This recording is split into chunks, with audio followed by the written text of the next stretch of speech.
14.4 has been out on the live servers for about a week, and I can confidently say this is easily the best patch we've had the entire set. There are so many viable lines, so many different ways to play that you can easily snag those top 4s as long as you are doing your due diligence and playing uncontested. It's the big thing this current patch has to offer. But in today's video, we're going to be going through all the different boards and all the different lines that you can play to snag those top 4s. And you might notice quite a bit of redundancy in a lot of the boards because these are actually boards that we've seen in the past, but they've resurfaced and are still very viable now. So the meta-analysis this time around might be a little bit quicker than usual, but nonetheless, there is still a ton of information that we can go over, and you can really see just what is available and what you can use in order to climb. Also, one last thing, today's meta-analysis was done earlier live on stream, so I'm not sure if I'm going to keep doing it this way, but I figured, you know what, might as well. I'm streaming anyways every single day, so you can find me over here, and we can talk about it there on live, or if you prefer, I just do these like in the regular format, which is really not that different.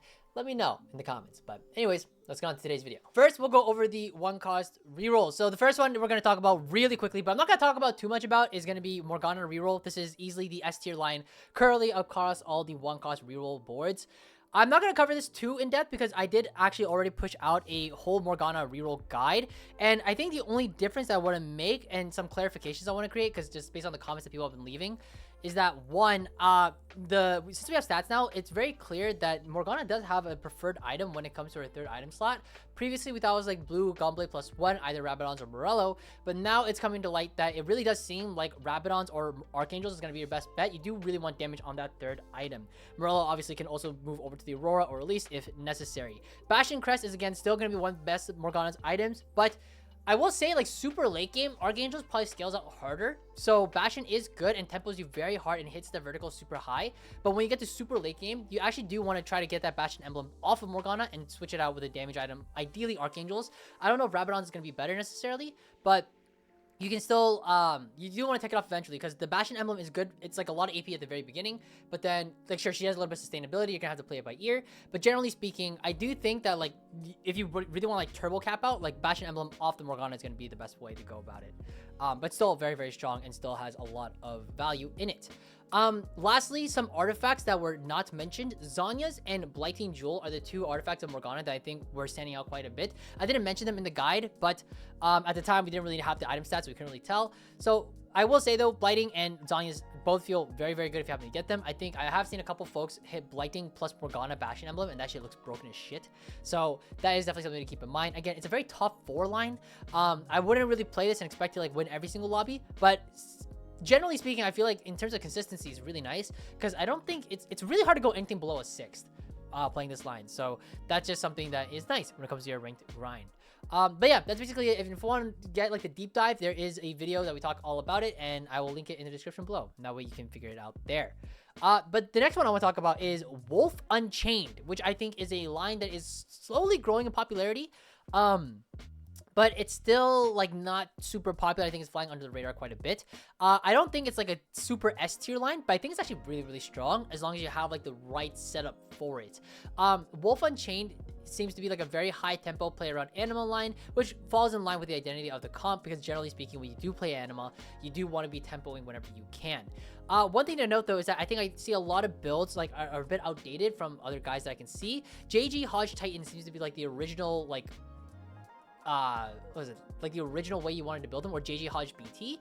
But I think nowadays you're starting to see QSS be a lot better of an item. I think really the only times that Silas finds himself having a really bad time is when he just gets CC'd and he dies and he can't actually like pop off. So I think that's going to be the one thing that's going to be a little bit different when it comes to playing this line, in case you've played it already. Greater Moonlight also deserves a shout out as well as a prismatic for your 4-2. I think 4-star Silas is super, super strong, and this like turbo enables the comp, but you're obviously not gonna get it every single game, but even without it, like this line can do very, very well. 7 Anima is just the line, it's very obvious. Tank items go onto Leona, and Xayah gets all of the AD items, and she's going to be your secondary carry. So very straightforward line, very simple. Not too much to really talk about. You just have to know the itemizations are there and that the line is generally actually pretty playable. Next one I want to talk about is going to be Cease and Desist Vi. Not going to say that this is like if I had to tier this, it's like maybe like B tier roughly. I really wouldn't play this in like 99% of scenarios, and even if it was offered it, I wouldn't just like immediately think about playing it. I would like maybe like, you know, I'd have to think hard about it, about like whether or not like I think it's even worth taking. But generally speaking, I think this augment is just kind of mid, mostly because of the way that Vi's ability works. Because sometimes it feels like she just dashes to the backline, knocks them up, but then if it doesn't kill them, it like she dashes away sometimes, and like that can feel really bad. But generally speaking, with the new Cypher buffs, I do think that this line is playable. I have seen it top 4 in certain lobbies beforehand. Generally speaking, you want to be rolling on 5 to look for that Vi 3, and then eventually push levels, and you want to cap out with Zed 2. You can also try to find Draven 3 or Galio 3 as well. It's really unlikely, I will say, but Zed 2 with Vi 3 is usually enough to at least secure a top 4. There probably is some positioning stuff with this line, but personally speaking, I'm not too privy about it.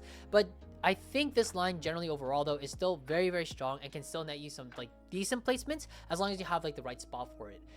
Items wise, stats really support Sterak's BT Titans, but I'm sure that there are like a bunch of different like take items they could throw onto her. I don't think she's like too frugal or like rather too picky about the items that she gets when you are trying to itemize her. You just want to put stuff onto her ASAP and then tempo with it. Zed is going to be again the secondary carry, i.e. Hodge. Deathblade is like one example of a build. I think Zed's build in general is super, super flexible. You can really do anything you want.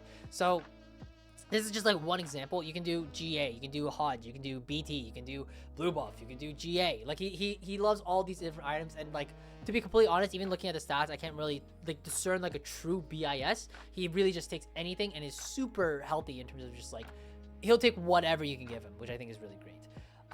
But yeah, and then obviously the board is 5 Cypher because of the stats you get after you cash out. 2x intel on 70 AD AP, so it's quite a lot of stats to say the least. And yeah, that basically does it. I think this line is very straightforward. It's not too bad, but very, very cool and kind of fun if you need like a little change of pace whenever you're playing these games. Next one to talk about is going to be kog'maw reroll. Again, not like the S tier or A tier even, probably B tier. But with a dummy +1, I do think that this line suddenly becomes a lot more viable, especially with an augment like Cat 5. It's, again, reroll as well. You kind of want to reroll for the kog'maw, but you can also go for like Vi 3 and Silastar if you really wanted to. I don't think it's necessary, but those options do exist. If you find the Kog 3 like super early, then you can just tempo and then just use Cho 2 as your main tank, and that's totally fine as well. Generally speaking, Ginsu's, Runans, and Deathblade is going to be like your main item set. Ginsu's is a must.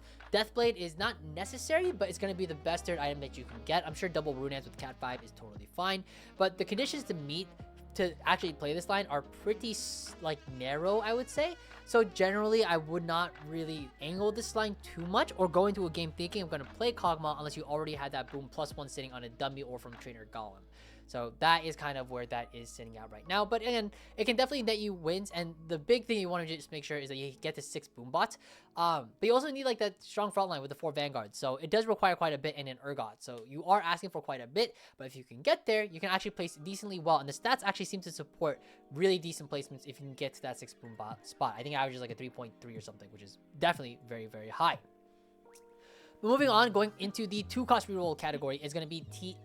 I feel like we have talked about TF constantly on this channel, and it is just something that I think everybody is very familiar with, so I won't spend too much time on it.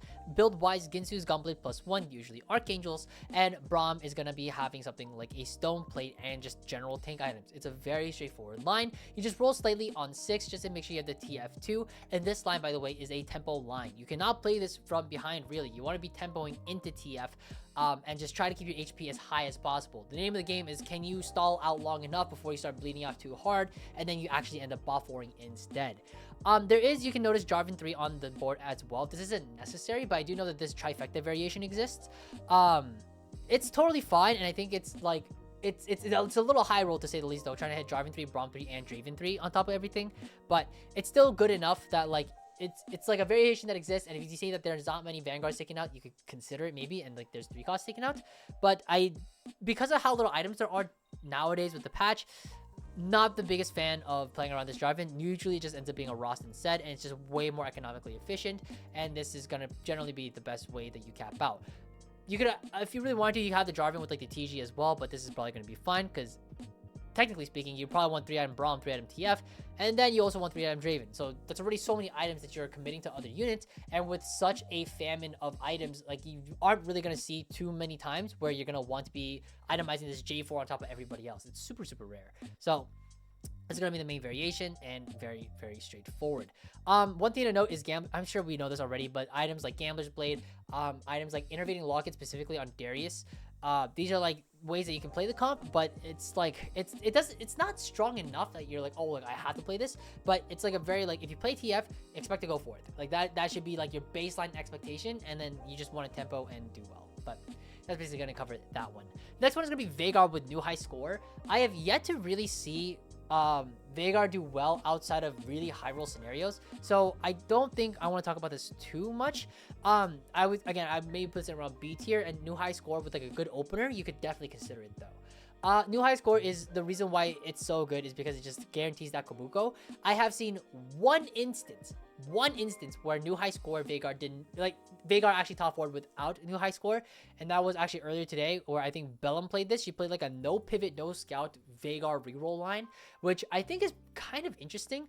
No pivot, no scout is one of those augments that I think is like, it's really good in the right spots, but it's really hard and it requires a lot of things to go right. And if you even watch this VOD yourself, you might go like, oh wow, she found like Nico and Brand like super early, so she didn't have to worry about like teching in some like not as good units onto her board. So it can work, it can outside a new high score, but it's very, very rare, and I would say it's super, super niche. The board itself, again, it's the same as it's always been. Blue Nashor's JG. We've talked about this line numerous times. You can go for the Poppy 3 or Shift 3 as your main tank. But nowadays, with Morgana 3 being such a popular line, you shouldn't really expect yourself to get to Poppy 3 too often. But you can actually hold a lot of the Poppies and actually kneecap a lot of Morgana players if you decide to play this line. So there is a small added benefit to that. As well, I think this is, what is this? This is like a no pivot, no scout version of the board as well. This is with Nitro. Again, theoretically, you could. I don't know. I can't really speak on how good this is because I've yet to see it myself. But it seems to be good enough. It just seems like this variation is going to be worse than this version instead. It is important to note, though, Veigar really likes artifacts. Chompers and Manazane both have really, really good stats on him. So if you find either of these two artifacts and you might be in a position to play Veigar, you could potentially consider it. But again, your win condition for both of these lines at the end of the day is for Cyberboss. You need to get to that Kabuko somehow. And again, new high score is going to be the way you typically guarantee it. But that's going to do it for the 2-cost bucket of units and boards. Let's talk about the 3-cost reroll. And first one is going to be Slayer reroll. Again, not an S tier line by any means. It's definitely like low A if it is. But it can definitely, I've seen it top 2 boards, I think, top 2 lobbies. I think Wajan Iverson played it last night and top 2'd with it. Although he had a very, very strong Slayer spot and was like kind of like forced to play into the line because he was given so many units. Again, a lot of lines, it does not matter what you play. If you have high tempo and high HP, you can get away with a lot of different boards that aren't necessarily the most meta, right? And I think Slayers is going to be a really good example of that, where if you can get to that Senna 3, Jarvan 3, and the Zed, and you're able to tempo generally instead of like a gold portal, you can actually find yourself doing pretty well with this line and easily secure like top 3s, top 2s with it.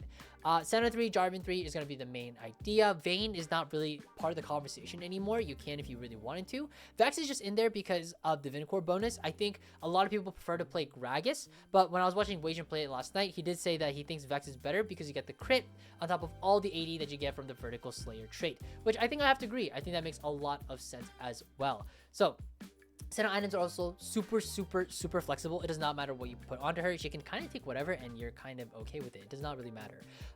Zed as well, same thing as well. Very flexible, can hold literally anything. And then Jarvan's going to be the one who's going to be holding all of your main tank items. But that's going to do it for Slayers. Next one, Fiddlesticks. I have mixed feelings about Fiddlesticks. At the beginning of the patch, it seemed like Fiddlesticks was really, really strong and he wasn't actually artifact gated. But now that the patch has been kind of solved a bit more and new lines have opened up, Fiddlesticks has kind of fallen off quite a bit and has now become an artifact check yet again. Blighting is typically only really utilized with Bruiser emblem. It seems that without it, it is just significantly worse. And then Sniper's Focus is going to be the S tier artifact for Fiddle. But even in the most high roll of lobbies, I have seen this board buff for, which is kind of insane. I've seen like Blighting Bruiser Archangel's Fiddlesticks with like Gragas 3, Mord 3, and like a Cho'Gath 2 with like the best thing items you can imagine. And even with like all of that, I've seen it buff for before. So I have my reservations about this line. I personally do not run it unless I have like a very, very strong Fiddlestick spot, which is very, very rare. But the line does exist and is definitely playable. Chugbug is also going to be an augment that you want to consider when playing this line. I don't know about Chugbug 2-1. You'd have to have like a Gragas 2-1 to really even consider it, which is a crazy thing to do because your stage 1 holds would be pretty out of whack if you're prioritizing double Gragas. But Chugbug is very good. Titan's QSS BT seems to be what's supported the most in the stats. The way that Chugbug works, it's just 0 augment, but he basically just like knocks like units backwards if every time he autos, there's a chance to proc that interaction. So he'll just keep like belly flopping forward, and it's fun to watch. And if you can get to like a Chugbug Gragas 3 Fiddlesticks 3 board, it's definitely very, very good. But again, artifact check, a lot of conditions, very narrow. So I wouldn't really angle this 90% of the time, but it does exist, and you should keep it in mind. And just, you know, in case you find yourself in a weird spot, you don't really know what to play, and that becomes one of your options. Moving on is going to be Elise reroll. It doesn't necessarily have to be reroll, by the way. This is more of like a Elise tempo, Elise flex, but I think it's important that we just mention the reroll variation and then the ways that you can cap and play around it. Generally speaking, when it comes to Elise, you don't really want to roll on 7. You kind of want to just roll on 8. You want to tempo with the Elise because Elise 2 is such a great unit in terms of quality and can actually secure you a lot of HP in the early game, especially stage 3 and even bits of stage 4. It's really nice as well because during stage 4, if you have an Elise 2 but an MF1, the Elise 2 is going to be doing a lot of the heavy lifting when it comes to winning a lot of fights. Elise 3, Braum 3 is also a variation that exists. It's the main line, and I think it is very strong but very difficult to find. Most of the time what ends up happening is you got to roll on 8 because you want to find that MF2 because you need a dual carry, and you want to have the, you know, slightly increased odds to try to find the Aurora as well. Leona can also fit onto the board over the Ross if you find like a Leona 2, but generally speaking, if Braum is going to be your main tank and you're kind of sticking with the Braum 3 idea, then Leona doesn't really necessarily have to make it to the board. She can, but it's very expensive, especially if you haven't hit the Elise 3 and the Braum 3 just yet. Again, very strong board. It can win out lobbies, but it does require quite a bit to go right, and you are flexing around multiple ideas when playing the line. Item-wise for Elise, I think she's actually pretty flexible, but blue buff +2 is typically the way to go. I will say, though, Archangel seems to be the most supported. Out of, like, anything else, like, Archangel seems to be, like, super, like, turbo bits on Elise, and then everything else is, like, really still good, but Archangel is just, like, it's just, like, a step above everything else. I think the biggest instance of when I saw, like, how much better it was when I saw, I think Wajan had, like, I was watching a lot of Wajan's stream last night, but, this guy had, I think he had Pandora's Bench, and then he could have slammed JG for like 4 different rounds, and he actually opted against it because he was greeting for the Archangels. Like, that's how important I think it is on Elise. So I think that is, I mean, if Wajan Rake 1 is going to be doing something like that, then I think, you know, maybe consider emulating that in your own games as well. Misfortune does not need Shojin in this line, very obvious for Dynamo, but you just want triple damage item and just make sure that when she casts, she actually hits and like does a fuck ton of damage. The hat on MF, also make sure you do not forget it. Otherwise you might be like Greg, forgetting to do that shit into the cup. But anyways, moving on to the next one is gonna be Rengar and Jinx. This is a very narrow line. This is like, if Fiddlesticks is narrow, this is like hella narrow. Like I really don't think that this line is good. Like 99% of the time. You really need to have like the perfect spot to play this line, and I think it's like artifact gated but also like emblem gated a little bit because you kind of want the executioners like Jinx.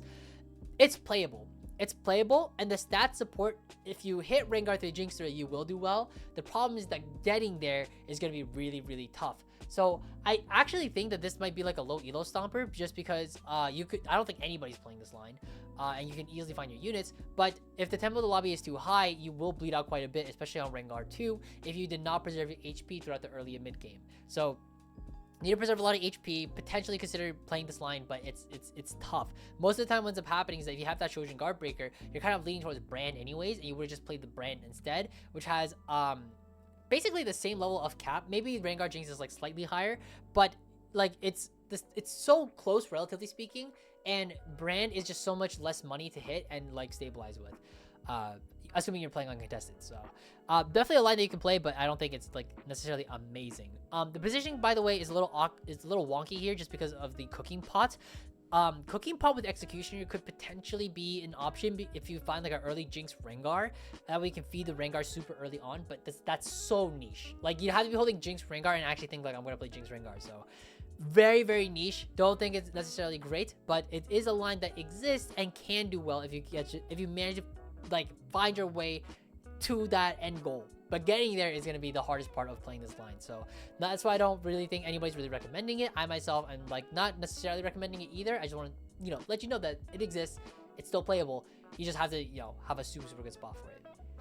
Finally, we're going to talk about 5 Cypher Draven. This is the new variation of Cypher that I think is going to be the main line nowadays when it comes to cashing out your Cypher. You're looking for Draven 3, Zed 2 to cap out. Zeri can also be a good tertiary carry if you have good items for her, like Ginsu's and Gunblade and whatever. Galio 3, Jarvan 3 are going to be like the main tanks. I think Galio 3 is going to be your biggest priority. Jarvan 3 is just, extra sauce on the side if you happen to find it. Sejuani is also nice, just as good stun bot, but the reason why this variation has become so popular now is because 5 Cypher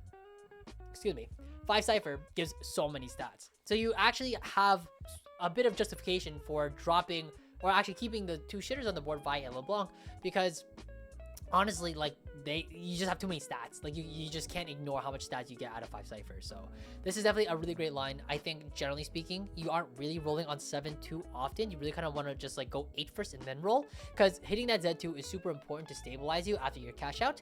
And then eventually, once you find that Draven 3 or the Galio 3, that's when you can like really cap out. Items are the same as always. Again, Zed is literally anything. Draven is Shojin +2, usually damage items like Deathblade and IE. Guardbreaker works just as well. Zeri is also great. Ginsu's Gunblade plus yada yada yada. Does not matter, that she can hold whatever.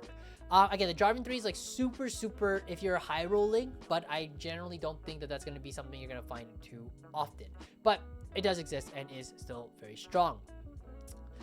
This is, by the way, this is the old variation of the Draven reroll line. I think it's still worth mentioning because this line actually can still top 4 lobbies even without Cypher, which I was really surprised by. Again, I've mentioned him so many times, but Wajan Iverson, he was streaming a lot yesterday. Wajan played this line, and he actually pivoted into it from a very terrible spot because his spot was looking really bad. He was like, I can't play Vanguard Marksman, I don't have the items for it.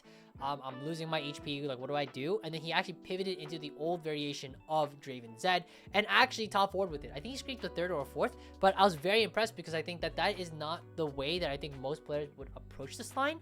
But the fact that it's even possible, I think, is noteworthy. Like, this line can still win even without Cypher, and I think that's like it was never like explicitly stated by anybody that like you have to play Cypher to play this line, but I feel like it was always kind of like attached, right? Like yeah, I have to play Cypher if I'm going to play this Draven line, but that's not the case. You can actually play it without it and still manage to scrape by if things are looking bleak and you can't play any other AD line. So I thought it was really worth mentioning as well. Next one we're gonna go to is gonna be the standard boards, and that's gonna be the first one is gonna be Misfortune in Flexing. Again, this is very similar to the Elise board as well, and the Elise reroll line. It's literally the exact same units. The only thing is that it's more like Misfortune to Leona 2 oriented. But you don't necessarily have to roll for this board. Again, like Dynamo in itself is a super flexible trait. You don't have to play Leona with Misfortune. You can do a lot of other things as well. For example, for Bruiser with Misfortune, really good for tempo as well, and is a good way to sort of like find yourself extra frontline and get yourself to 9 without having to dig too deep. If you just are missing Leonas but you find a fuck ton of Cho'Gaths super fast. I think on your roll down, generally speaking, with Dynamo, I think, especially if you're rolling on 4-2, like holding Cho'Gaths as you're also rolling for Leonas, I think is kind of important. Just because, like, this line, it's not nearly as strong as, like, Leona, but Leona is way more contested and can be way harder to hit depending on what other players are playing. So, again, really strong, can do well. And this line, I think Dynamo is like very, very flexible, so you can really do whatever. Again, no mana items on Misfortune, it's very straightforward, and the itemization for Leona and Cho'Gath are basically the same. Warmogs, Evan Shroud, like Bramble, like this is generally what you're going to be running. I do think though that Evan Shroud on Cho'Gath is like slightly worse compared to Misfortune. Obviously, you're not going to be like picky and choosy about it, since most of the time you're just tempoing with Dynamo, but ideally speaking, instead of Evan Shroud, you kind of skip it and you go with the Last Whisper instead for Misfortune, and then you go with 3 true tank items on Cho'Gath instead. But generally speaking, this is Dynamo in a nutshell. Memory Bank is also kind of important to note as a 2-1 augment. I think 3-2, it's pretty bad, but 2-1, you can take it and actually feel okay with it. Zhonya's is really great as an item in general, just because if you have a lot of like Elise, and like Elise is like sort of like your main primary, Zhonya's Elise actually does a lot of work. Obviously, eventually you want to cap out with Aurora 2 with the Zhonya's instead, but until then, Elise 2 with like AP items and like the Zhonya's will actually clean up a lot of fights when she's like the last one standing versus everybody everybody else, and then she just procs Zhonya's and then just cleans up the board for you and like scams quite a bit of fights. So very good augment, I would say, but it's definitely a tempo augment for sure. Can't be loose streaking with this too often. But that's going to do it for Misfortune. Next one's going to be Vexotech. And again, I think compared to like previous meta-analyses that we've done before, I feel like we're going through like a lot of the boards super fast. But that's because like a lot of stuff we've already covered before. And a lot of it is super playable. So there isn't like new information necessarily, but we're just like going over the conditions just so that in case you play these lines, you'll know exactly what to do. Vexotech, super straightforward. Only play with good 5 exo, or sorry, when your 3 and 5 breakpoint Exotech is good, that is when you can play this line. I've seen some folks try to play this with like Flux or like other Exotech items that are just not good for the line, which is really surprising. You really will do a lot worse on average with this line if you just take really bad Exo items. The reason being is because Varus stabilizes the board so hard on level 8. If you do not have good Varus items for your Exotech, when you get to this board, you're just basically solo carrying Vex alone, and she cannot do it alone. She needs help. Varus 2 is going to be the best way that you stabilize, so things like Hollow Bow, Hyperfang are both incredibly good. And items like Chassis or Coil are going to be your best friends. But honestly, any tank Exotech item is going to be good. And I think by the way that Exotech works naturally, you will always get 1 tank and 1 damage item. So you always want to be checking your Exotech in the super early game. And one last little bonus tip is that you should actually make sure you scout the lobby and scout people's Exotech. I know it's a bitch, it's annoying, and it sucks, and no one likes doing it, but it's really useful knowledge to first check your personal Exotech items, check if you are postured to either play MF Zeri or Vexotech, and then once you've decided, okay, I am probably Vexotech because I have Hyperfang plus Chassis, then I scout the lobby, and then if you see that there's only like one other person that has good Vexotech items, you should really consider playing the line, because chances are there's a good possibility that in case that person decides not to play it, then you are situated in a really good spot to play this line uncontested, which is super, super nice. Obviously, Sejuani and Mordekaiser are going to be contested by MF Zeri players, but at least you'll be able to find your carry in like no time at all. So that is one of the things that I wanted to know about this line, and it's just one of the few tidbits of information I don't think we've talked about on the channel before. Board of Directors, by the way, 2-1 is going to be your favorite augment to see if you want to lean to Vex. Board of Directors is actually super flexible. You can play literally anything with it, but Vexotech is going to be the best way to play into it because it just fits so well, so neatly into the comp, and it feels good. It's just so much value with this augment, so definitely the best augment that you can take when running this line. Next one, Vanguard Marksman. I don't think really much needs to be said. We've talked about this before. It is an item heavy comp. It requires Xayah 2, Aphelios 2, and Leona 2, and it requires good tank items on Leona and itemizing both your carries. You need a lot of fucking items for this comp, and that's also partially the reason why you don't see people playing it that often anymore, since the changes happened and we all have less items. It's really hard to itemize your 3 carries and actually feel good about it.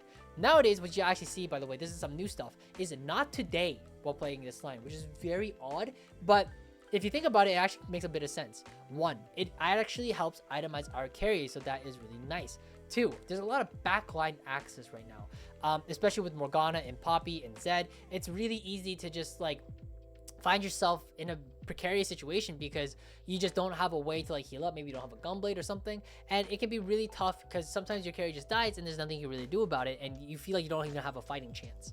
Not Today fixes that problem quite a bit because of the way that the augment works. So it's 1, an item, but 2, because after it procs, I believe it gives you an extra 35% attack speed after the proc, and you already gain 15% on top.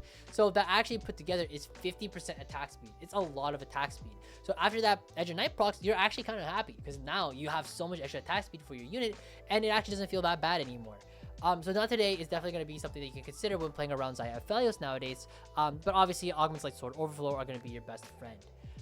Bonus points if you happen to manage to find like a Jarvan 3 or like a Jinx 3. Not very common, very, very rare. If you happen to find those, you're probably going to do super well. And again, tempo line. Do not play this from behind. You're going to have a bad time. Next one to talk about is going to be Zeri MF. I think we've talked about Zeri MF before as well. I think this is the first time we're talking about on the channel though, because I think the last time we talked about it, it was not actually good. It was just being theorized.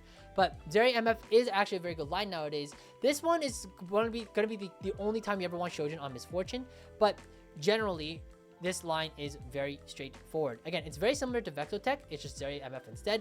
TF is going to be how you get the Syndicate in with the Rapid Fire for your Zeri, and Darius for boosters with Mordekaiser. Misfortune like Shojin +2, again, Deathblade, i.e. Guard Breaker, and Zeri prefers Flex over Pulse, but both are still relatively very good. Double Ginsu's is going to be the highest cap in terms of damage, but if you don't have a healing augment, I really would recommend trying to get Gunblade instead. Again, a lot of backline access is going to be sort of like the big reason why you are losing fights, because your backline just gets chipped and sometimes you get scammed. So Gunblade, Ginsu's is going to be really nice, but double Ginsu's is going to be the higher cap, and it's probably what performs the best in the stats, because people probably had an augment to help support double Ginsu's. Mordekaiser 2, Sejuani 2, very straightforward. Again, not much to really go over in this line, just make sure you had MF, and that's basically going to do it for this line. Again, very simple, roll on 4-2, and actually out of Cypher, this line is very, very nice as well, so definitely something to keep in mind. Next one to go over is going to be 7th Street Demon. I think 7th Street Demon has sort of fallen out of favor a little bit by a lot of folks, but I don't think it's necessarily a bad line, and it caps very high. The only issue though is that you actually have to get there, and that is the big problem. When it comes to Brand 2, Nico 2, nowadays with less items on the board, you actually are struggling quite a bit to make sure you actually have a fully itemized brand with good items, as well as a secondary carry, because most of the time you actually don't have that secondary carry to help support the brand, because Brand 2 alone won't really be enough. It's close to enough, but it's not always going to be enough. I have a little cluster of units on the right hand side here as well. We have Ziggs, Yuumi, and Kobuko. I do think Kobuko is going to be like your best option when it comes to your +1 on level 8, and then eventually if you can get to that Ziggs 2 and like itemize Ziggs 2 on top with the Kobuko, that's when you're really going to see this comp shine. But getting to 9 with this board, with Kobuko and Ziggs 2 with full items on him, it's asking for quite a lot. It is asking for quite a lot. But Coronation stocks are up, so if you find Coronation in this line, I actually think it's pretty nice, especially if you're going to be on 8 for quite a long time. That is something to really consider, because you get to put items on Ziggs, but also get to fit both Kobuko and Ziggs if you happen to find the 2. Yuumi is really important to know as well, just because she gives strat, and because you are normally not really able to itemize the Yuumi on top of everything else. You actually, if you have a Samira already, get amp plus strat, and I think like a naked Ziggs 2 is a lot of money for not a lot of oomph. High cap, but it's really hard to really get there. So Yuumi is going to be a really great like cost-effective option if you need to go 9 pretty fast, but you already have like the Nico 2 and the Brand 2 and you don't want to dig deeper. So that is something to keep in mind. But generally, Street Demon is very straightforward. There isn't too much to talk about. Again, this was the king of last patch, so I don't think there is much to really discuss. Shojin, JG, Guardbreaker is great on Brand. Cypher is really great into this line, generally speaking. But again, it can be a little tough to cap out because you need to get the 9 somehow. That is going to be the big inhibitor when it comes to playing this line. One last thing to note, 2-1 freestyling is super good, and actually if you get this augment 2-1, I would honestly click it if I think I'm not contested for these Street Demon units. Obviously amp is very popular nowadays, so that is something to consider, but nonetheless it's still very strong, and 9 times out of 10 I think I would really angle Street Demon if I'm offered freestyling. Just that extra 25 gold is so much money that it does feel very good, and you don't really mind stacking early because Street Demon opener is not necessarily the strongest anyways. But speaking of amp, last one is going to be 5 AMP. This line, I will say right now, I think it's a very Gamba high roll line. Like, you only play this line if you happen to high roll the spot into it, and I think that outside of that, you're actually better off to posture yourself for something like Vexotech instead with the blue buff. The reason I say it's kind of like a high cap, it's a very high cap and it's the strongest cap in the game, but it's very Gamba because it feels like you need to hit the Nico 2 and the NA 2 on 4-2 to really feel stable, on 8 to try to get to 9, and even then, sometimes that doesn't feel like it's going to be enough. Yuumi 2 is going to be the really like hidden, I don't know if it's hidden, but like the secondary carry of the comp that's really going to help shine and push out damage to help support the Annie to make sure you can actually clear boards. But another thing to note as well is that without the Samira on 8, it feels way worse. It really does feel like a bit of a Samira Gamba on level 8, and that can be really tough. There are some ways to play around this board on level 8, which we should talk about. Obviously, you're capping out with Garen for strat mods and Zac 2 with a bunch of bloblets. That is how you cap out the highest with this line, but it's super hard to get there. I will say that I know that Beppo has been one-tricking this line in general, and when it comes to his level 8 board, I know he likes to play Brand and like +1 anything. It can be Viego if you miss the Zac, and then that way you can stack out Gox, and then you can have a little bit of bonus damage amp and like a pseudo frontliner. But you can also do other things like, I believe he does, I mean, honestly, I'm not gonna lie, I feel like this guy just keeps rolling for like, he just looks for like Brand 2 and like everything else. But realistically speaking, I think I personally don't think that's the correct way to pilot the line on level 8, just because sometimes, especially if you miss out the Nico 2, which is the big thing that you really need to hit, I think Mordekaiser plus Mundo is way more cost effective, and Mundo 2 as a tank is generally just still so strong that you can actually itemize him for out like stage 4, and then when stage 5 hits, you can just sell him and then move it back onto Nico if you happen to find yourself stuck on 8. But again, this line does feel like it is a very high roll line. If you don't high roll it, it can feel really tough in a lot of scenarios. So that's just something I wanted to throw out there. Again, I think it's super high roll, and it's something that you posture very few games, but if you happen to be in a spot for it, it can definitely win you out the lobby, and it's usually not even close. It's easily the highest cap in the game. Samira 2 with 5 AMP and Annie is just going to clean every single board, and you get a cap out with such strong legendaries like Zac, which has, technically speaking, infinite scaling, just gated by how much money you have, and Garen just for the extra strat mods, and you get to strat your whole board. So that is just something to keep in mind. Obviously, if you get to 10 somehow, Veigar is going to be the best way to cap out. But anyways, that's basically going to do. Oh, sorry, one last thing to note is that if you want to learn more about the AMP line, I highly recommend going over to Beppo and talking to him about it. I know he streams quite a bit, has been streaming quite a lot talking about AMP in general. I know he just very recently got back into Challenger, so there's a lot that you can talk about with him and catch a stream and talk about AMP. He's going to be the best source for this line, I think, for quite a long time, because I don't think a lot of players, especially myself, feel very comfortable piloting this line, especially when you're stuck on 8. But that's going to do it. That's it for the meta analysis. So if you found this helpful, I hope this was great. This patch, again, is super fun overall. It has so many flexible lines and is so many different things that you can play. So I highly recommend it. And I think the only thing that's really gating you from your climb nowadays is just going to be your knowledge of like the conditions for playing lines, how to get there, and how to pilot. But that's going to do it. Hope this is helpful. If you have any questions, leave them in the comments. And that's it. Take care, guys. Happy climbing.